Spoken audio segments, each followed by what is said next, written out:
She Slayers, and welcome to another episode of She Slays the Day podcast. I am your host, Dr. Lauryn Brunswick. Every time I sit down to record these intros, specifically intros, because, they're supposed to only take 10 minutes, but somehow I end up dragging them out longer because I'm long-winded.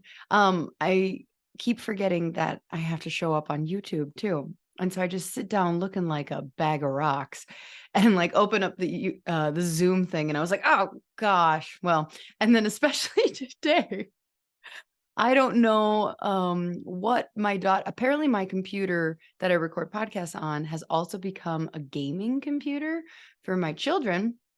And for some reason, my background is not my normal She Slays background. It's like, I mean, it's beautiful, but it's like the Northern Lights. And I don't know how to change that because my kids did it. And this is, but apparently we've just been rebranded. No longer will it be the cute background with a She Slays the Day neon sign. It's going to be the Northern Lights. I don't know. I don't know what to tell you. Okay, I don't have any funny stories for you today, but I did learn something about chiropractors in the last week and a half.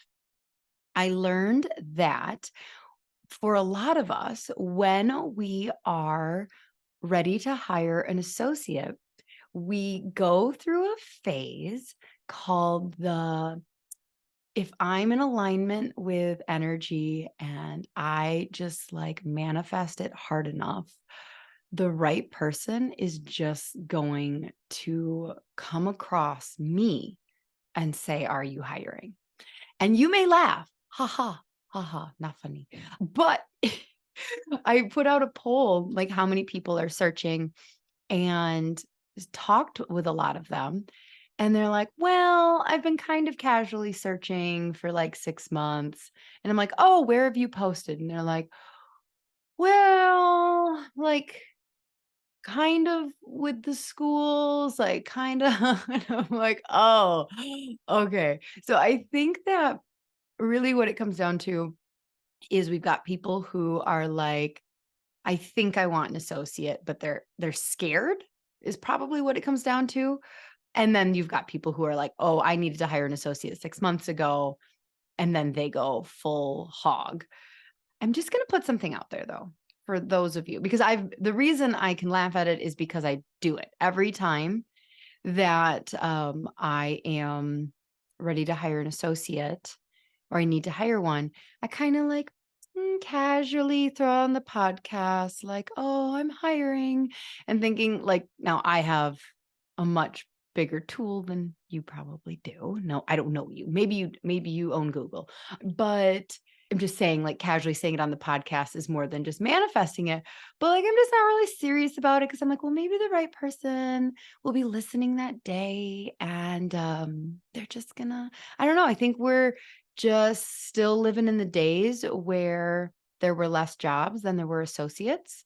We don't live there anymore. So for those of you who are sitting there going like, yeah, okay, an associate would be nice. I want you to ask yourself a couple questions. So like, are you actually serious about an associate right now? Because I think that even if you're sitting with the energy that like, I want to manifest, like I want to attract that person in, I are you actually putting out, I'm serious about an associate if that's all you're doing? Does that make sense? Like, if that's the only thing you're doing, now maybe if you're like meditating on this for an hour and you've got a vision board, then maybe but like most people are just like, yeah, no, I'm hiring. Like the right person comes along, I'm hiring. And I have a feeling that in that time period, you are probably not growing and you've probably reached a point of just kind of stagnation in your clinic, and that's okay. So here's the thing is I want you to ask yourself if you're just happy where you're at. That's okay. Are you happy with the profitability that you're at? Are you happy with the lack of responsibility of like onboarding an associate?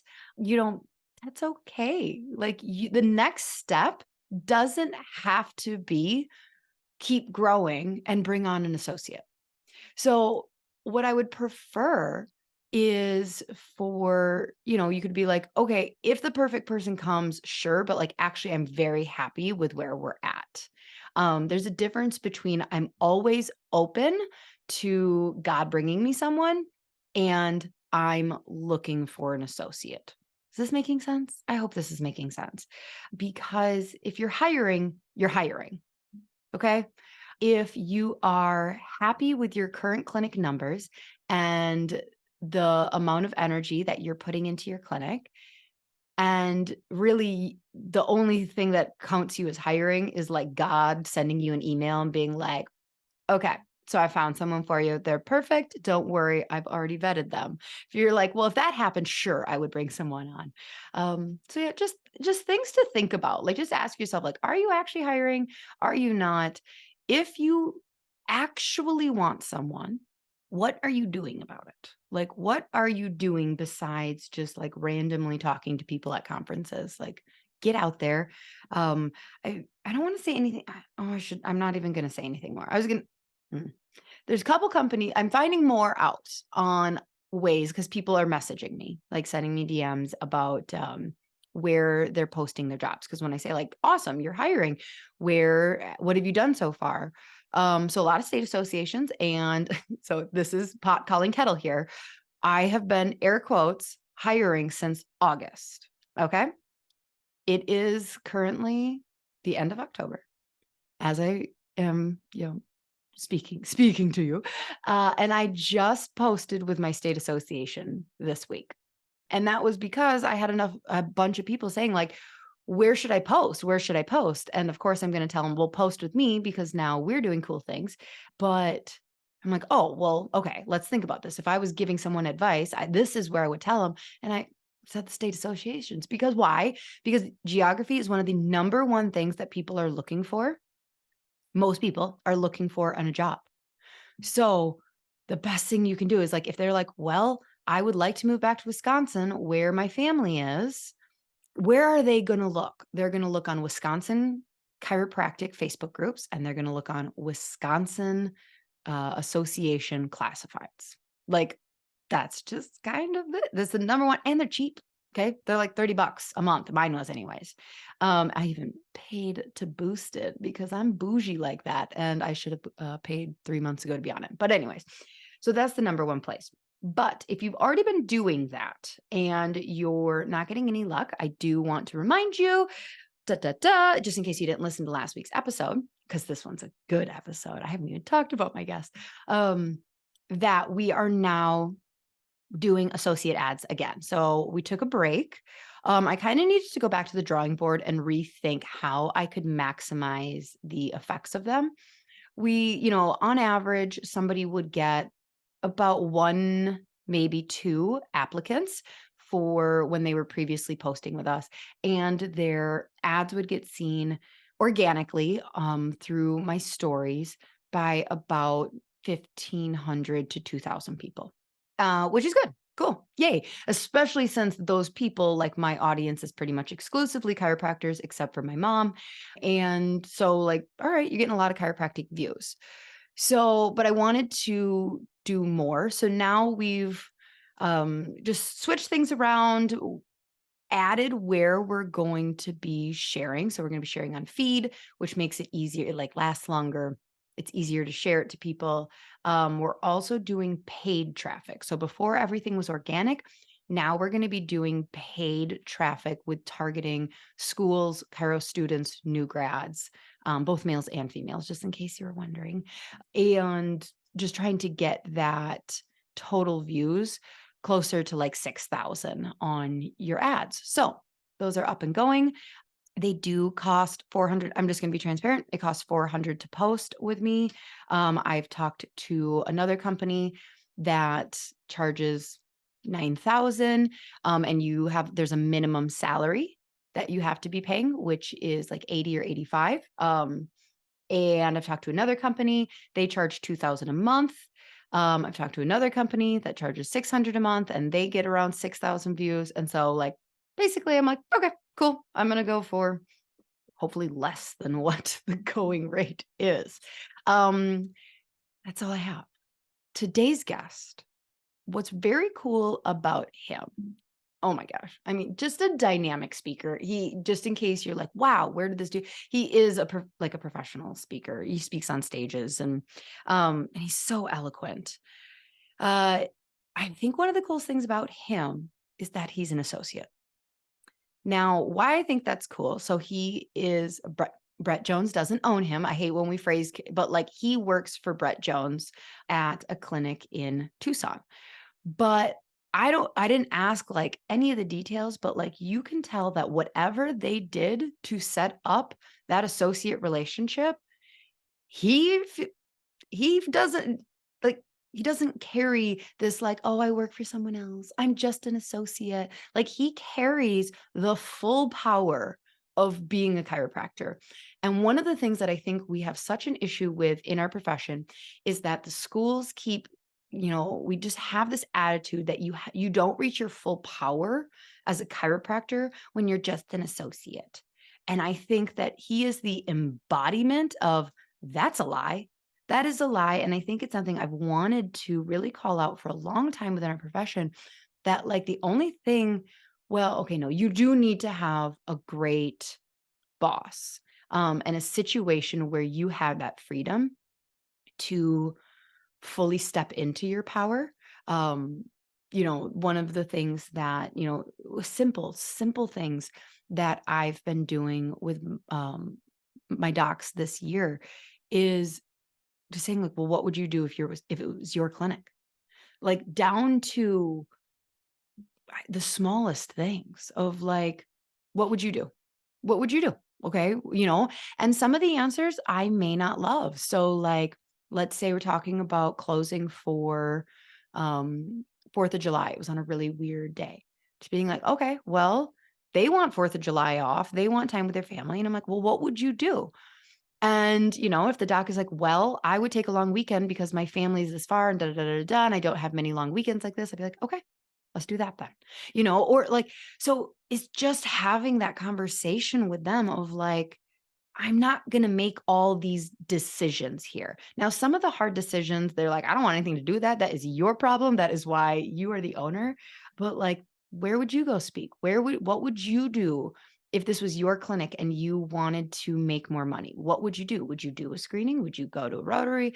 Would you do paid Facebook ads? Like, and just getting in that mindset. But back to Jamal, like, I don't know what him and Brett worked out because he embodies the full essence. There is no like, oh, I'm just this. Like he is more chiropractor than a lot of us. So he's a doctor, life coach, and speaker who helps healthcare professionals heal their minds and bodies while strengthening the soul. As the hype man for humanity, he is on a life mission of providing for the exhausted provider, shifting healthcare from the inside out, making it more sustainable for those working in it, and powerfully shifting the cultural perspective on chiropractic. As a chiropractor, life coach, and consultant, the essence of his work goes beyond the pain and into the root cause of the suffering, physically, mentally, emotionally, and spiritually. Oh my gosh. Like, you're in for a good conversation when that is the bio. If you become obsessed with him, not like in a weird, creepy way, guys, I'm happily married. Not stalkery either. He does have a podcast, Soul Coffee, that you can go check out so you can get more of him. But just a delightful human. So let's take a breath,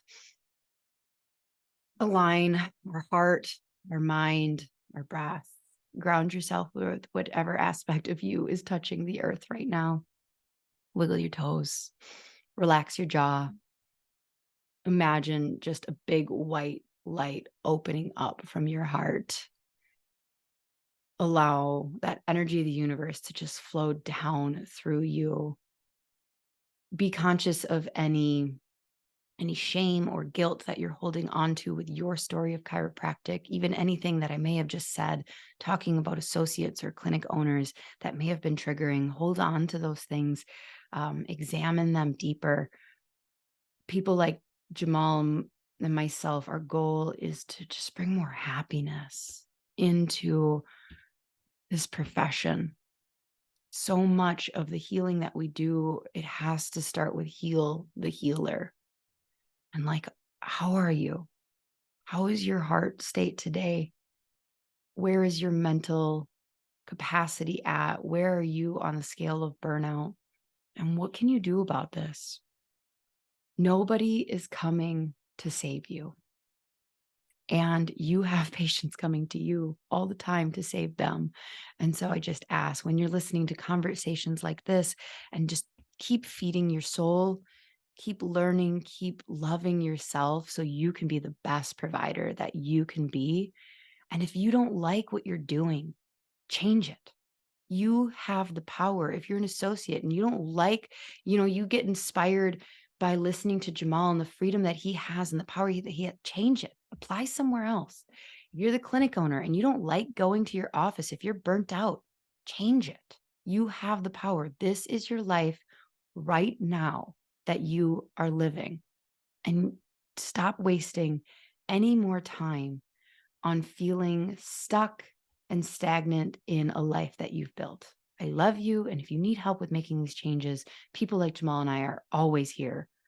So without further ado, here is my conversation with Dr. Jamal Früster. Enjoy. I'm ignorant here because I haven't listened to Soul Coffee. Is it on like all podcasts? Like wherever? Yeah, it's on podcast app and it's on Spotify. Okay. How And long have you been doing it? it was a COVID baby. So it started May 2020. That was my first episode that I dropped. I just had the same Blue Yeti microphone.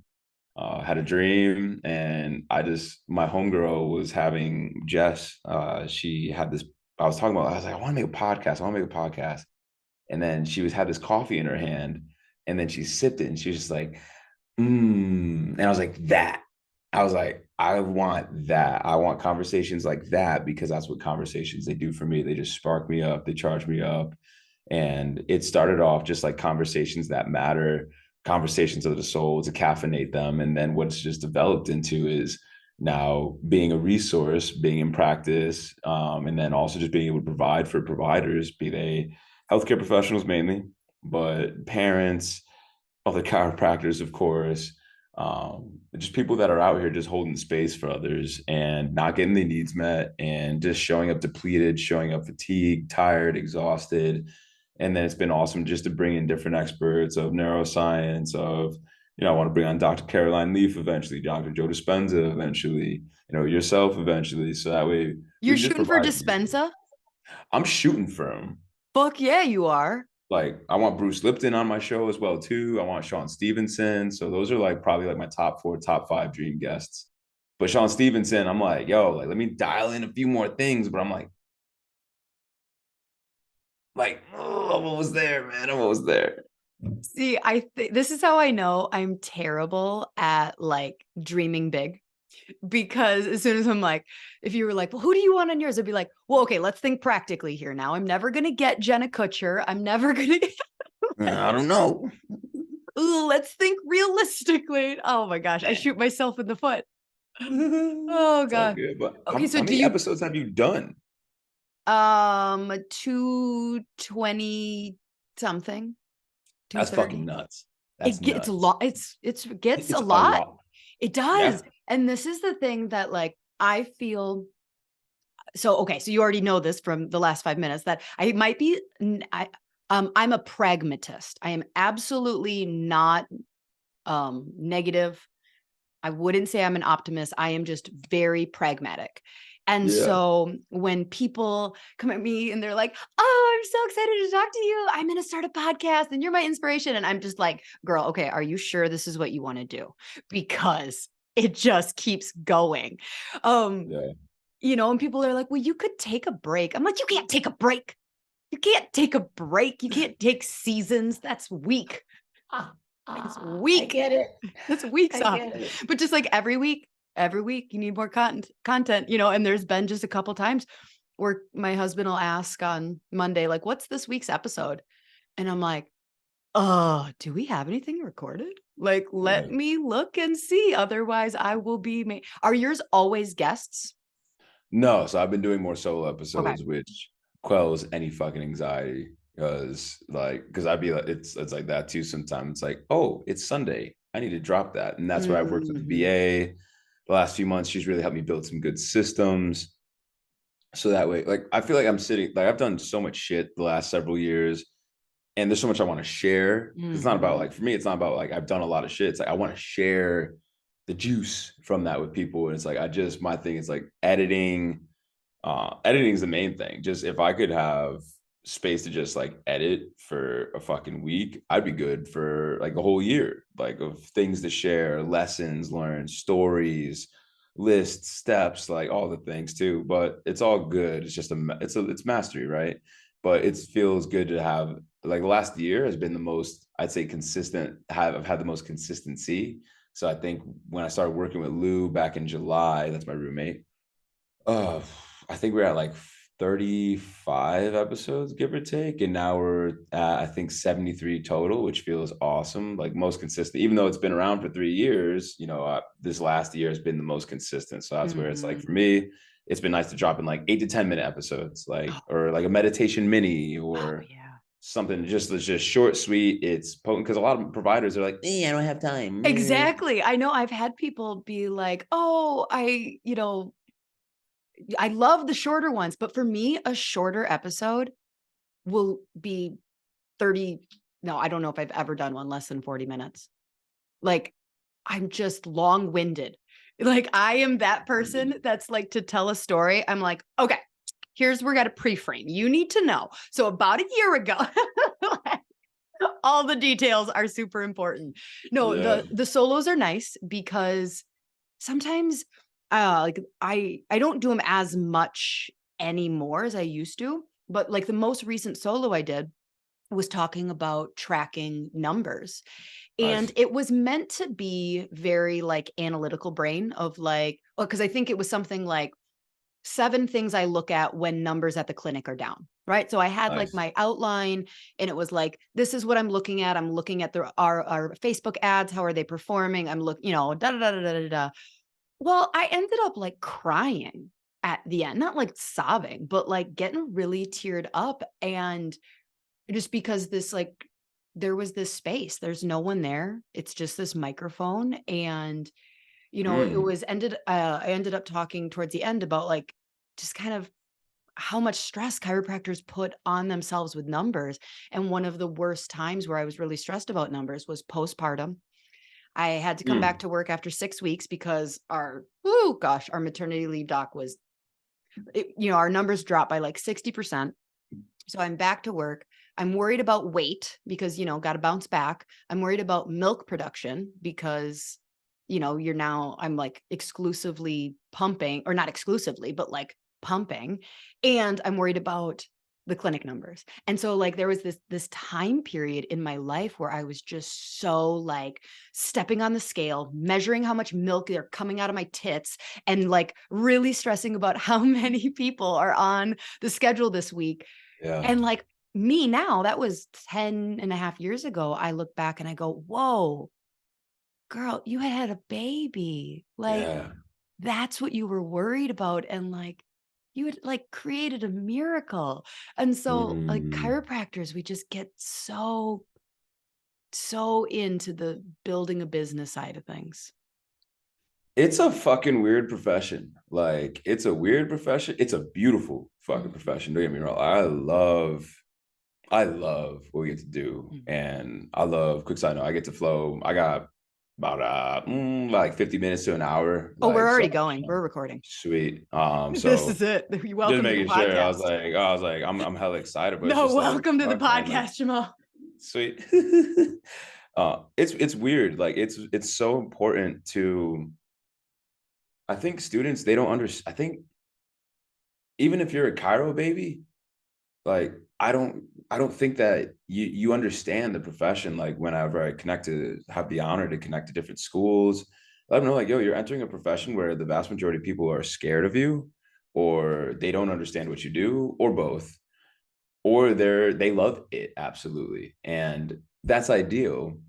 But it's so important for people to just understand what we're entering and how you need to really craft your life for yourself and be able to think about what is the life that you actually want to live. Otherwise, you will find yourself in a stressed state for an extended amount of time. And for that, for me, is out of integrity, because we're supposed to be able to understand the neurology and understand the body and understand, how to actually maximize being in a parasympathetic space, when so many chiropractors are in a sympathetic overdrive from school that they never heal from. And then that perpetuates in the practice because they never expanded the bandwidth to understand the philosophy, to understand the bigness, to understand the history that we come from, to understand like the power that can move through a body, that made the body, that heals the body. All the sexy things we hear from DE or from, the OGs.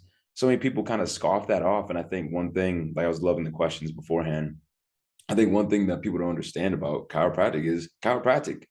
They don't understand the fucking like power that can come from a body that's able to just regulate itself better, period.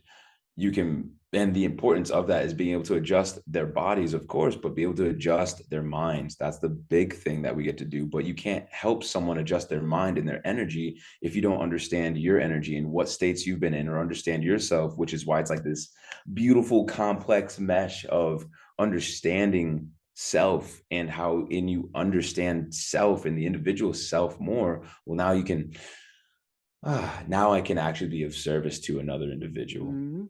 So, I think that Hyros, we're so like sympathetics, parasympathetics, like, okay, well, some of us are, not all of us. Mm. That we're like, yeah, yeah, yeah, I get it. I'm in a sympathetic state. Like, and it's like, okay, hold on. So I talked to a group of Kairos a year ago, and I actually took Burnout. And are you familiar with Maslow's hierarchy of needs? Oh yeah, I love it. Okay, so I don't have it in front of me, and I have the memory of a goldfish, so I'm gonna butcher it. But basically, right, so, like, there's these like, it's this pyramid for people who don't know what it is, where, like, at its foundation, unless you have your, like, in survival needs met, Yep. you that's all you can care about is, like, food, water, then becomes, like, more shelter, then becomes like community and relationship support, and then comes something else, and then comes like true enlightenment and fulfillment. That's like the teeny little peak at the top of the pyramid. And I think that so many chiropractors are called to chiropractic, whether they're chiro babies or they stumble into this and they're like, oh, I didn't even realize that's my story. Like, I had no idea how cool this was until I've been practicing 3 or 4 years. That's nuts. I know. Well, I went to Northwestern. Um, Ah, that's Northwestern. right. I love them so much. Ah! But, like, I bag on them so much. I'm gonna get a cease and desist one day. I'm like, "I'm sorry." But so it took me a minute to, like, Yeah, really figure out, like, "Whoa, this is cool." nice. And so but, like, what happens is, like, you come from this, like, "I'm gonna find enlightenment because I was called to this profession." And you see all these other people who are, like, super just above, down, inside out, like, they're just radiating this love for the profession. But you come out of school and you are in that security stage of the hierarchy of needs. Like, Uh, you are like, I have loans that I need to start paying off. I need to get a job. I need to get a job. And then I need to start getting patients into that. And so many Kairos, I think, never get out of that security level. Or maybe like they get to that next level where they're like, I can pay my bills and I can buy the car that I think is going to impress people. And I go to Chamber of Commerce business after 5 and I'm getting citizen of the year for my community. And like, that's great. That's a next level up. But like, because running a business just kind of keeps just dragging you back down to the like, fix this problem. I feel so many Kairos burn out from running a business. yeah, absolutely. I mean, I think Dr. Suki Mooker, who's one of my mentors, he graduated. Where Suki graduated? He went. I think he went to CMCC. But he's legend in the field, stud. He said 2 out of every 3 chiropractors will be out of business within 5 years of school. 5? Is that like a 5 years. recent is that like a recent This was thing? back in 2018. I I can't first imagine learned it's that. changed too much since then. I don't think it has. And I think it's partially due to burnout. That's a whole conversation, which I'm happy to explore. Yes. Burnout. They also get injured. I think, with KTC or Kairos training culture, we pull different stats, and it was part of a journal, and it was saying how 50% of chiropractors within the first 5 years of practice will have a career shifting injury that's in the wrist, it's in the shoulder, it's in the low back. So when you examine injury, when you examine burnout due to, because school teaches us how to, or it gives us the permission and gets us the licensure, but to thrive, to be, it takes a different kind of exposure. And I think a lot of students, they can't see above or in front of their nose or beyond, whatever is right in front of them. So they don't take the time to thoroughly, I'll say thoroughly expose themselves to different models of practice, shadowing, finding mentors, going to seminars, finding fire podcasts like yours, because they're just like, I need to pass these tests. I need to pass these Mhm. tests. Then you're chasing this degree, you're chasing these A's, you're chasing a 4.0, thinking it's what's going to make you successful, but you haven't even defined success for yourself in school and out of school. So that way, when you're actually in practice, you're just always, like you just said and highlighted, it keeps you in a stress state because you didn't create the systems, or you didn't play with the systems, or you didn't have an image that you want to go for. You didn't think about what you want to actually experience.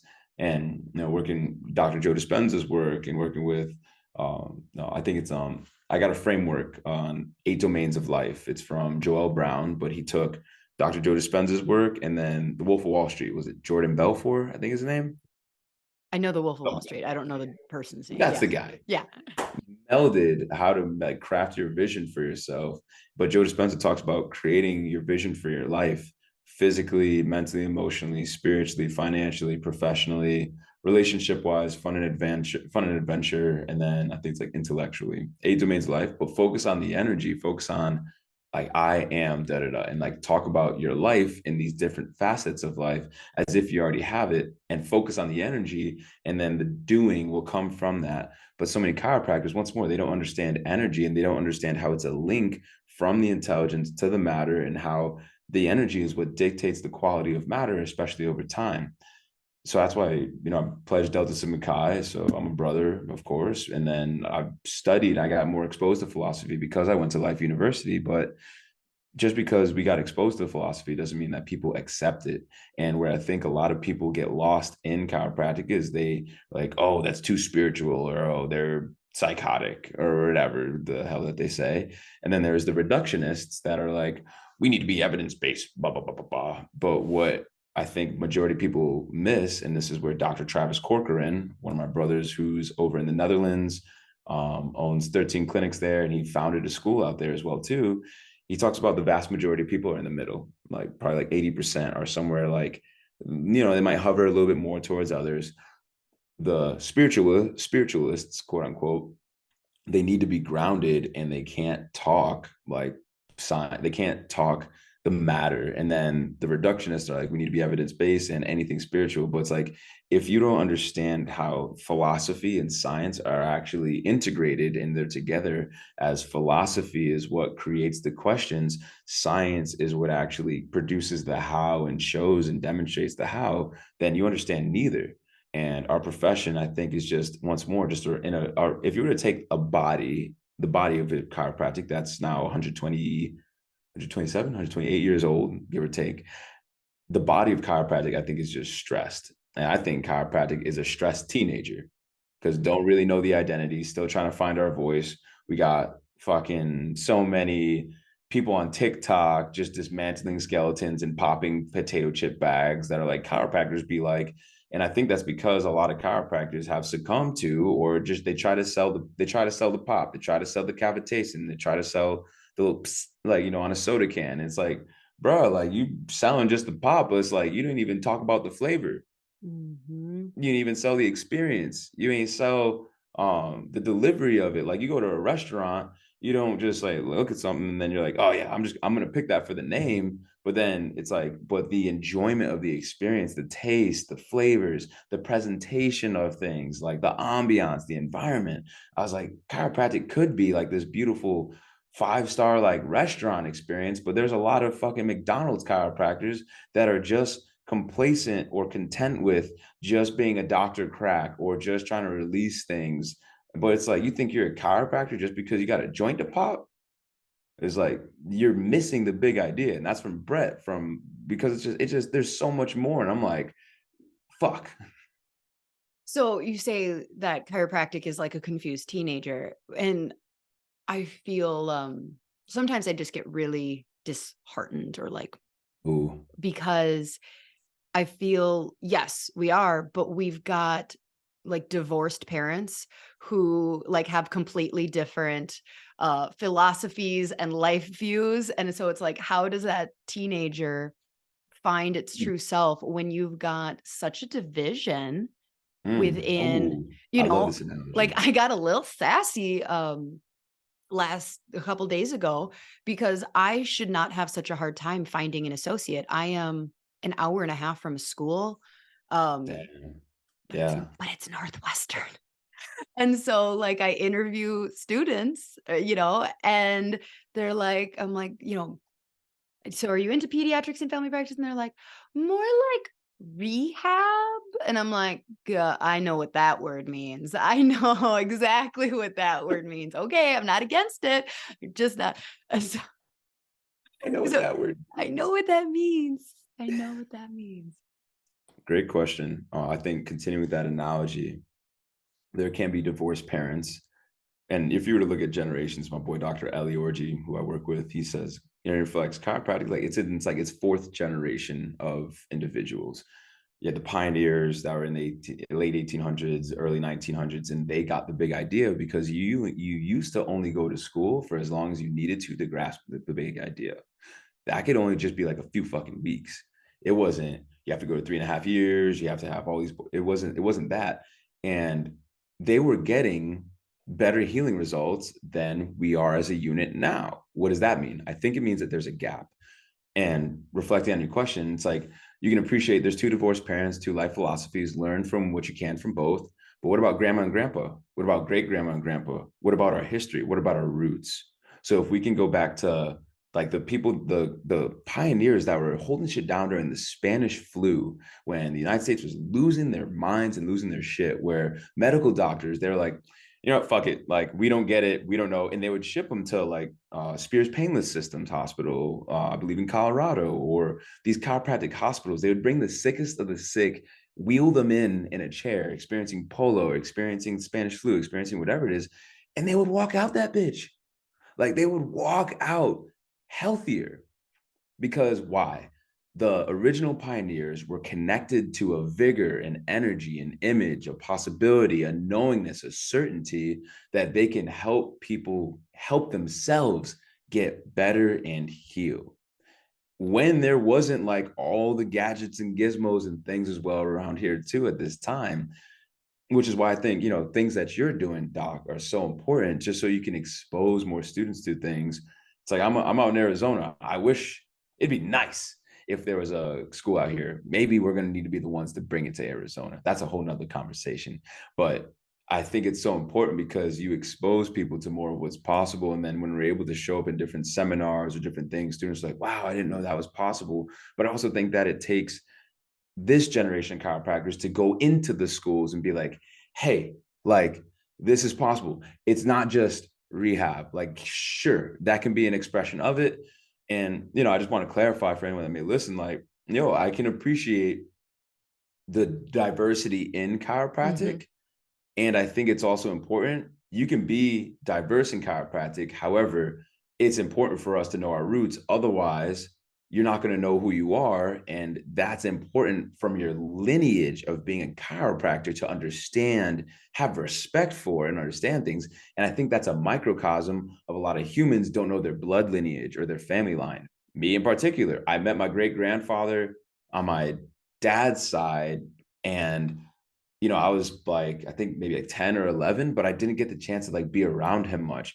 I didn't meet the other chance to meet any of my great grandparents besides him. But if you go beyond that, like my great great grandparents, like, and understanding like my history line, like I know that I come from slavery on my dad's side, being from the deep South.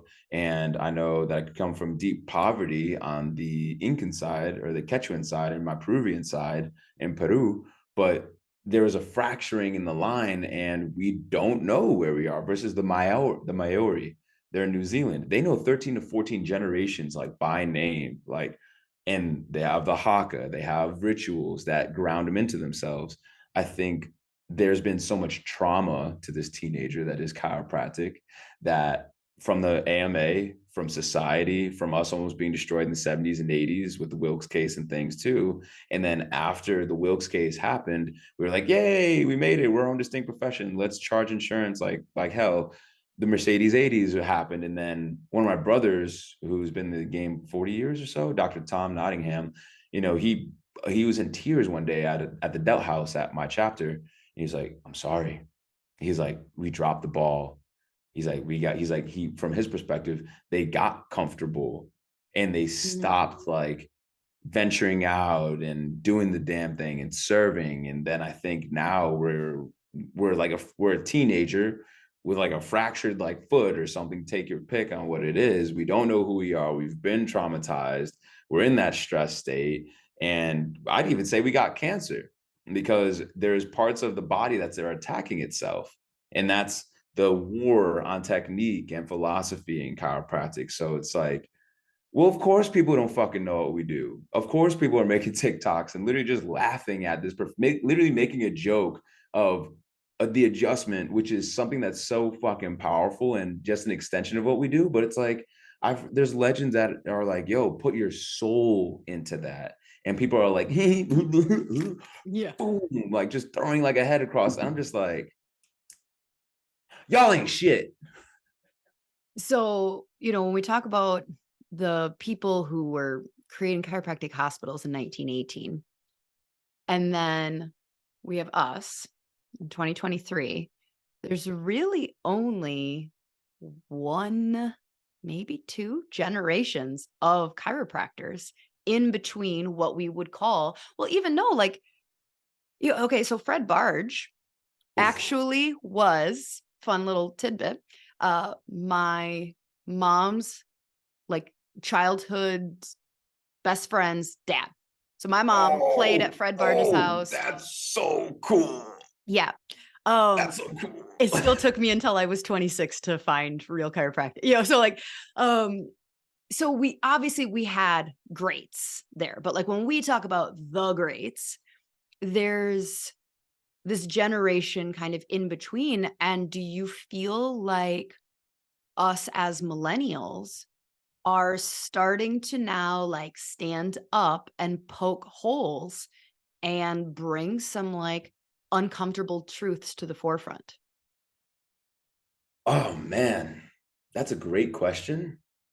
Because I think millennials are doing that at a macro level. Mhm. And, examining that, I think I want to say yes, because I mean, when I was in school, which is still weird to say, like when I was in school, when I was a student, When um, did you graduate? 2021, Okay. spring, I twitch. Learning from Dr. Tim Young, learning from Dr. Katina Manning, learning from Dr. Suki, learning from Dr. Brett, like all the KTC facilitators, of course, too. But then even beyond KTC as well, like hearing some of, you could say, the generation just right above us. And like once more with what Dr. Tom said to us, he's like, I'm sorry. I think what we're really good at is we're the bridge generation. And I talked about like we're the transitional generation. We're the We are generation or where they are? we are, Okay. because there was a time where internet didn't exist. Mhm. And then poof, then it started existing, where cell phones didn't exist. And now cell phones exist, where we were able to play with the lights or play till the street lights came on, like playing manhunt or being out in nature or Ghost in whatever. the graveyard. So good. So I say this to say, I think that we see the transition and we know what to do with it versus the generation just right above us. They don't understand perhaps social media and what we can do with it. I always say, like, what if BJ had social media, he'd be Oh. killing the game. Like, Mhm. yo, he was the first one with a radio station west of the Mississippi. Like, he would be crushing shit. I also think that he would be holding people accountable.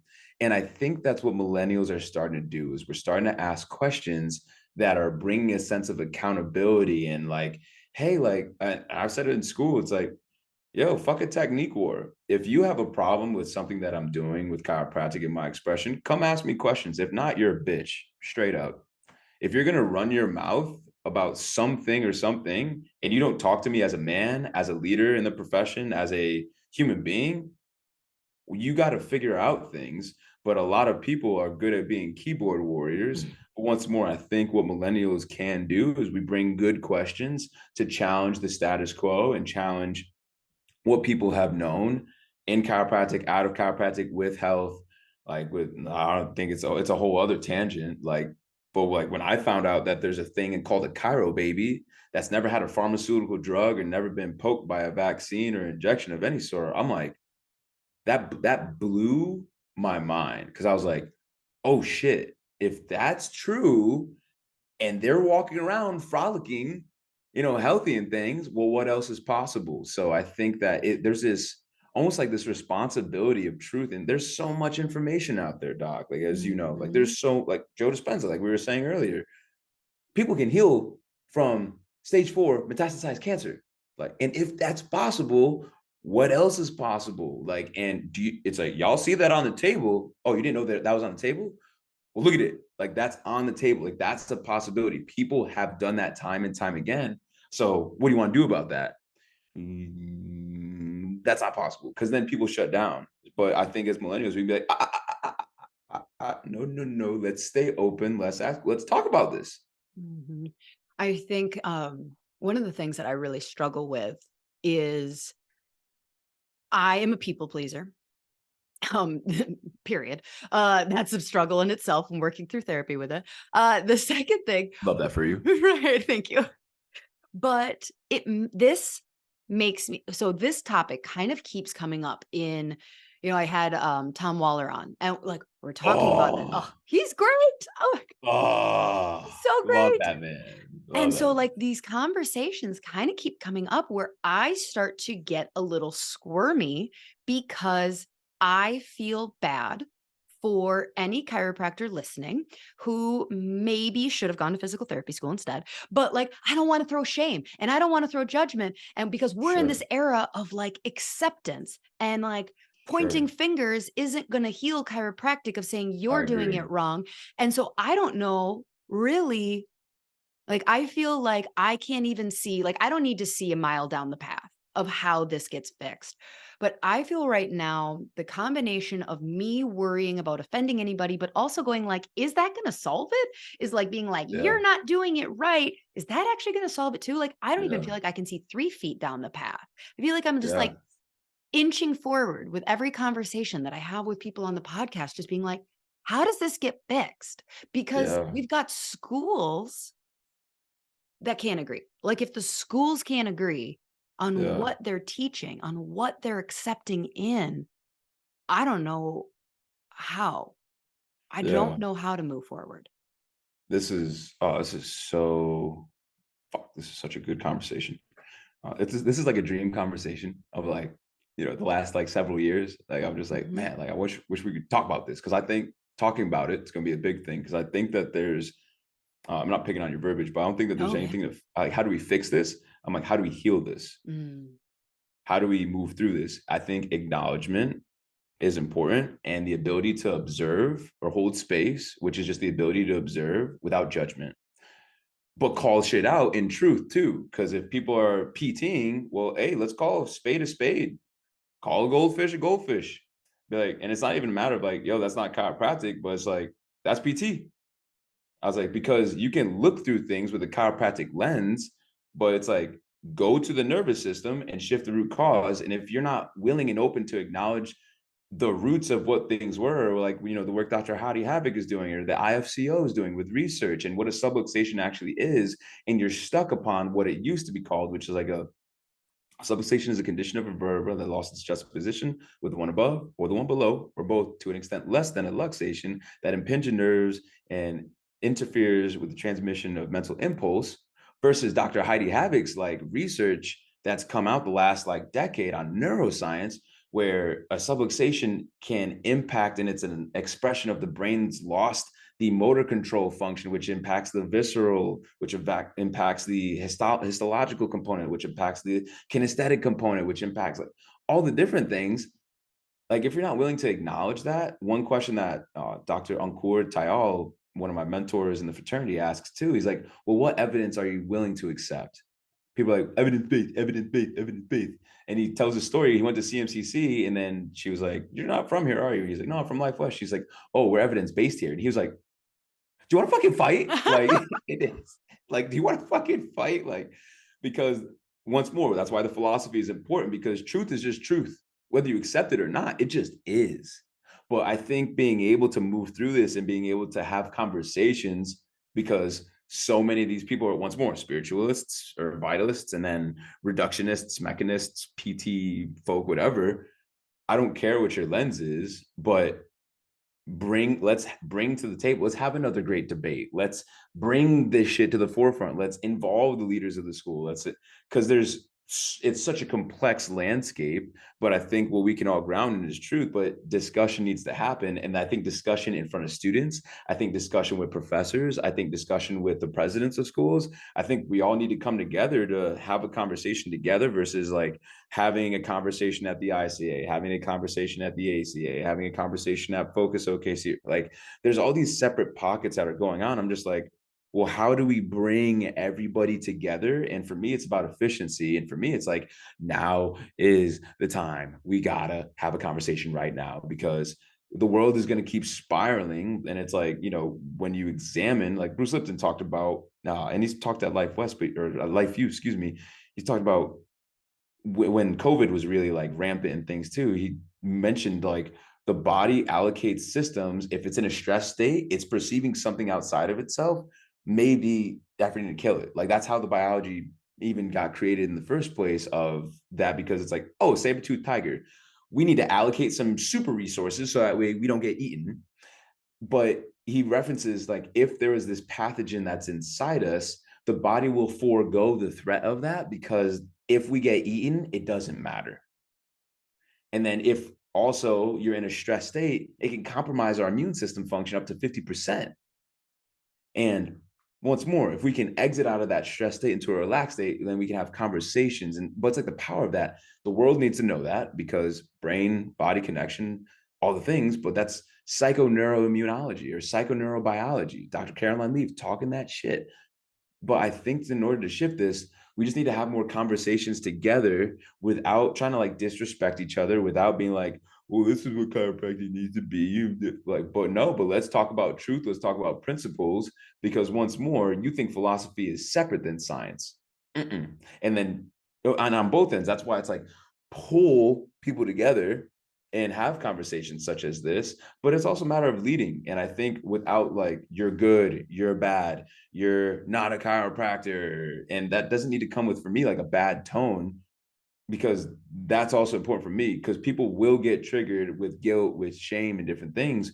But I'm just like, bruh, nonviolent communication, express your needs, have a principled conversation, and calm your ass down. Like if you get triggered, cool, have a breath, go take a walk and come back. But if you can't be a big boy or a big girl and put your big panties on, or you whatever, or put your big boy pants on and have a seat as leaders at the table together, well, then you're just a child anyways. So just go do, and I want to be like, go do what you want to do anyways, because you're not an adult to have a conversation, and we don't need any kids here. We need leaders. Well, oh, okay. So I have two things. One, so kind of the first step is we need to start with healing the healers. Like that's Mhm. absolutely so like, but I have I want to come back to that. But I think the issue, one of the issues, I mean, is that a lot of, not all, but a lot of people who will make time to sit at the table are there because they Mhm. seek power. Mhm. Mhm. Mhm. Like, not everybody, but a lot of people are like, listen, I got a good thing happening in my practice and my family and in Costa Rica. And then there's people who are like, I stand for something philosophically, I need to be at the table. But there's a lot of presidents who are of organization, and I don't have anybody in specifically at all that I'm Sure. thinking of, but like there's a lot of male and females who are in positions of power because that's what they wanted. Their personality seeks power. And if you look at the grand scope of things, where is the real power? It's buddying up next to the medical community. And so it's like, uh, Mm, how, like, we got to get better seats, but we're not going to do that as long mm, as we're competing with people that are in our profession that are there for the wrong reasons, but they may think it's the yeah. right reason. So I don't want to call it the wrong reasons. So healing the healer. How do we start Yep. with that? Mm. First thing that comes to mind is my mind's up. It's like oh, when it comes to stillness, like we gotta slow things down. Recognize. I think this was a good conversation at KTC Level One Super Camp this August. We're not on the same frontier, like battleground, as medical doctors or those in power, the authority, quote unquote, right? Mhm. Because that's just a perception. We're actually, and that's why I love doing the work that I do, working with healthcare professionals and providers, is that they really need us. They really need help regulating their neurology. So if we got to shift our lens and our perception. We're not less than. Like there's nothing to power. Like I hear that, and it's like you're trying to power grab. They perceive if I have this seat, then I will have power. Well, baby, what if you're already powerful? Do you recognize it? What have you done to recognize it? That's where stillness comes in for me. So that way, when you slow down and we can actually reflect upon once more legacy, history, where we've been, what we've been able to do, where we're at right now, and have the perception that we're already powerful, we're already valuable. We don't need to um, jump through any other hoops to then qualify us for then X. We don't need to go for these seats because we make our seats, we craft our thrones, and we sit upon them happily and wonderfully. Um, but it's a matter of time as well, too. Of course, all physical processes require time, but when it comes to healing the healer needs to recognize that they're already whole and clear what's in the way of that or causing the interference or the subluxation, the misperception that they are deficient.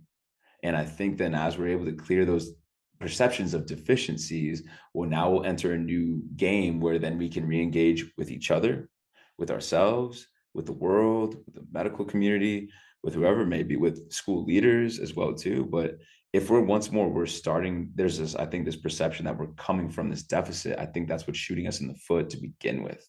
Because then we'll look to just people please. Well, I love that you called out. I've never like thought of this.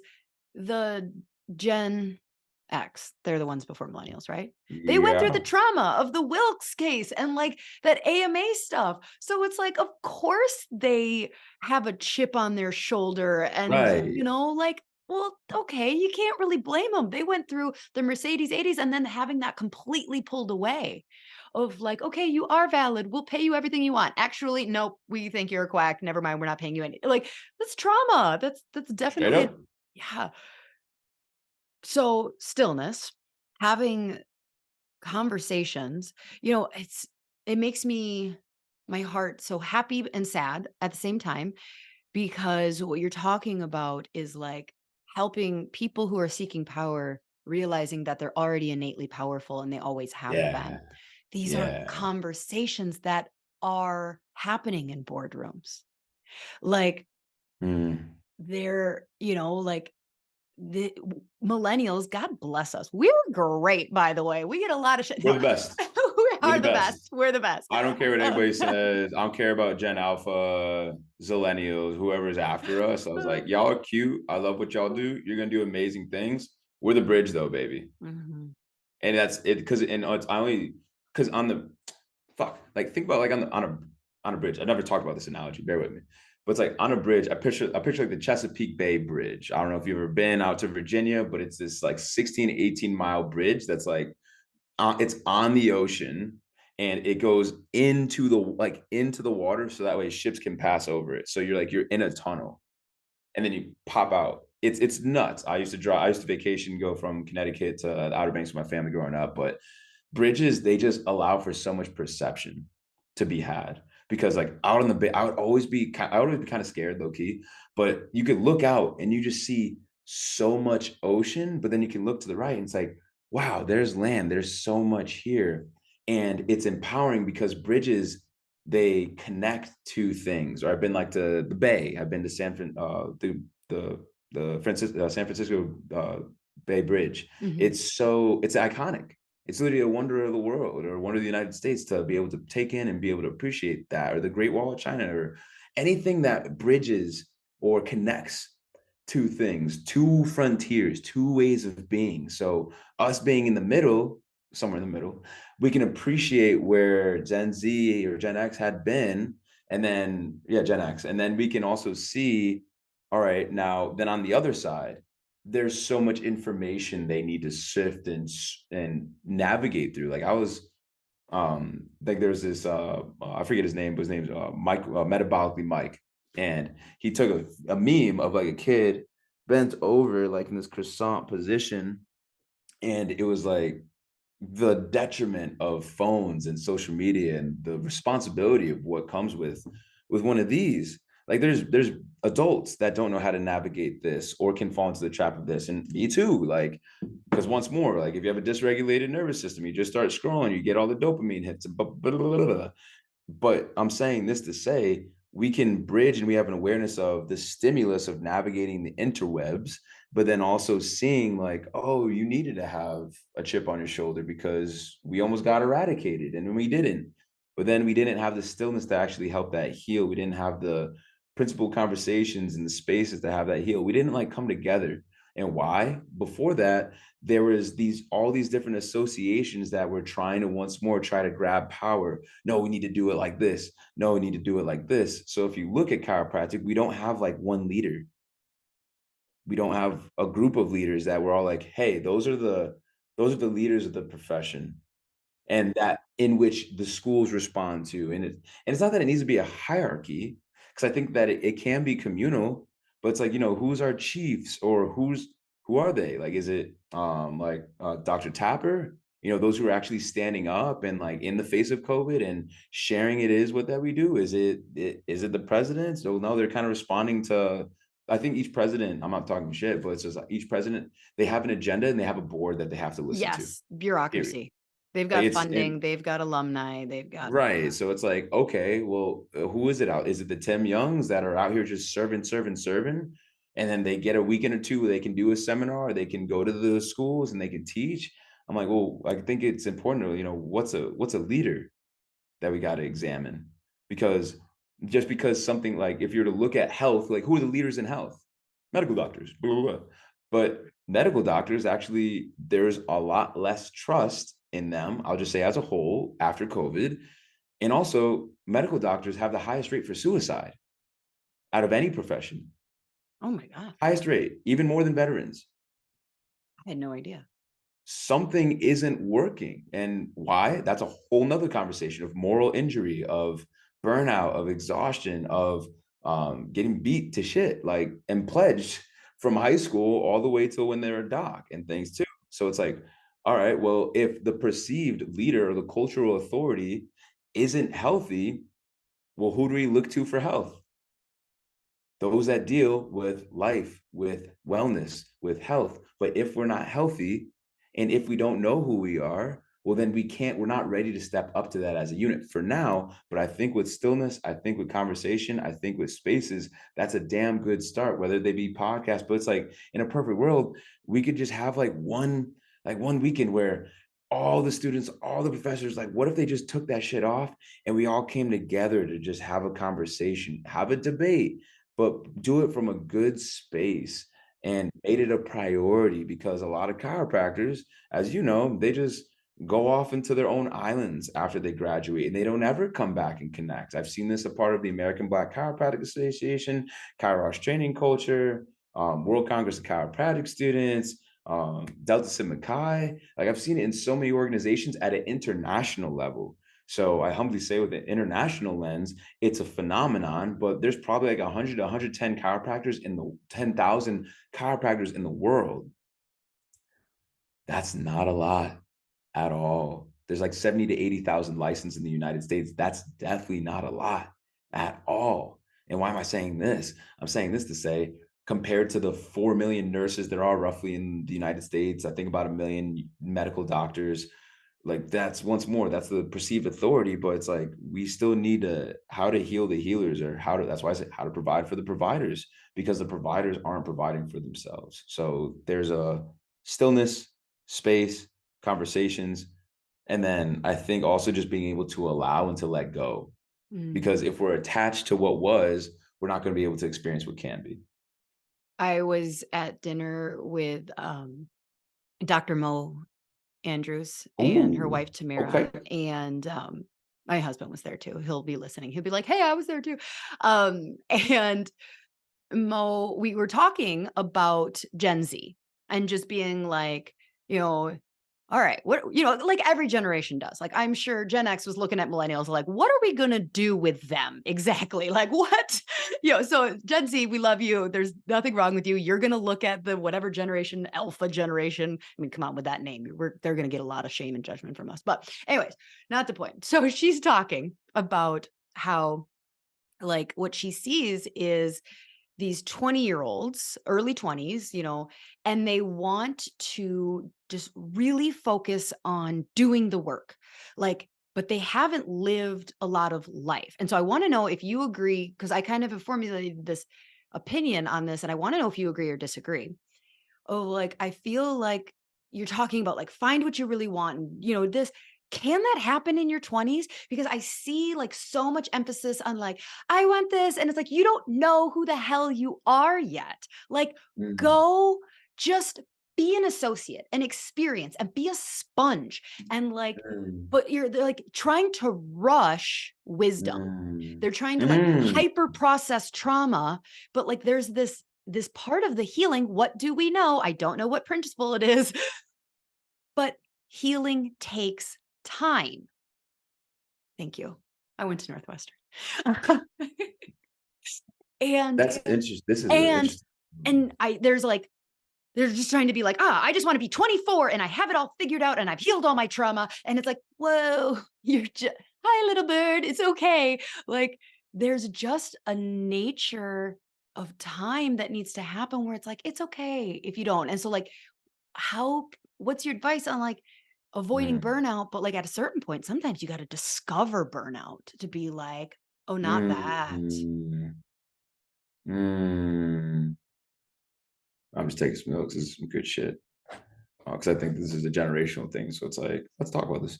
Have you seen the movie Dune? Yeah. Oh man, like the middle of the movie. I'm not spoiling shit. Like it's a quote, It's but been there's out for a few years. You can spoil. you can one of my favorite quotes from that movie was, "Life isn't something to be figured out; it's an experience to be lived." Mm. The And dash. ooh, I think it's important, like, because I think it's just I don't know how to say this. It's almost like a flex, or it's glorified now to, like, quote unquote hyper process your trauma or Mm. talk about it. And it's one thing to be aware of it. It's one thing to do something about it. I think a very big element of humility and patience needs to occur, because I'm not going to speak for like a generation. I'll just say from what I observed as a society, now there's instantaneous gratification. And you can say, "Oh, I processed all my trauma." How do you know? What are your markers? What are your biological markers? Do you understand what a trigger actually is? Being able to ask deeper questions in oneself and reflect upon how are you showing up differently? Is there actually integration going on? You can go to whatever seminar, you can go to whatever workshop, you can read whatever book, but is there actually a behavior change? And I think you'll be able to witness a behavior change when there's elements of patience present, when there's elements of presence presence, and once more humility, because people can say to, like, if they're younger, it's like, "Oh, you're so grown up," or "You're so mature for your age." And then it's like a joke, "Oh yeah, the trauma did it to me." Um, I think that some people can experience big T's, people can experience little T's when they're developing as well, of course, too. But once more, it just comes back to a regulated nervous system and being able to ask deeper questions and be able to enjoy masterfully the experience of life. what's the rush? There is no rush to get anywhere. Have your own business, um, like do the damn thing. Like, but my main thing is like, are you enjoying this aspect of your life? Are you enjoying this chapter? I like to say this season of your life. I watch anime as well too. It's like, if you were to name the arc, which is kind of like the season, if you were to name the arc of this season of your life, what would you name it? Where are you at? How long have you been there? How long do you think you're going to be there? What are going to be the indicators where you're going to turn the page next? A lot of people are just trying, I think, also just experience like a lot of life and get to experiencing, I don't know, $1 million practice, or have the kid or get married. And once more, if you like, did you create that marker of success for yourself? Did you create this for yourself? Has this been intentional? Are you living intentionally? Are your intentions shifting? Are you reflecting upon your intentions? So what I would advise, or what I'd just reflect or just welcome people to take inventory of is, what are you present to in your life right now? Is this what you want? And is this the life that you've intended? And then beyond that, why did you intend this to begin with? Like, where did that initial seed come from? Why do you actually want this?